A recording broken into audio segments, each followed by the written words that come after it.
بسم اللہ الرحمن الرحیم۔ ایک شخص نے حضرت علی بن ابی طالب سے سوال کیا کہ کتے بیک وقت 7 بچے جنتے ہیں، جبکہ بھیڑ بکریاں بیک وقت 1 یا 2، پھر کبھی 3 بچے جنتے ہیں۔ اس کے باوجود بھیڑ بکریوں کی تعداد ہر جگہ کتوں سے زیادہ ہوتی ہے، حالانکہ ہم آئے روز بھیڑ بکریوں کو ذبح بھی کرتے ہیں، قربانی کرتے ہیں، پھر بھی وہ ہمیشہ کتوں سے زیادہ ہوتی ہیں۔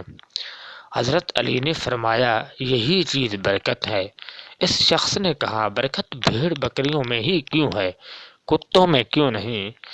فرمایا، بھیڑ بکریاں رات کے شروع میں سوتی ہیں اور رحمت فجر کے وقت جاگتی ہیں تو برکت کو پا لیتی ہیں، مگر کتے ساری رات بھونک کر فجر کے قریب سو جاتے ہیں، رحمت اور برکت سے محروم ہو جاتے ہیں۔ میں تمہیں نصیحت کرتا ہوں کہ رات کو جلدی سو، صبح جلدی اٹھو، یہی رزق اولاد میں برکت کا ذریعہ ہے۔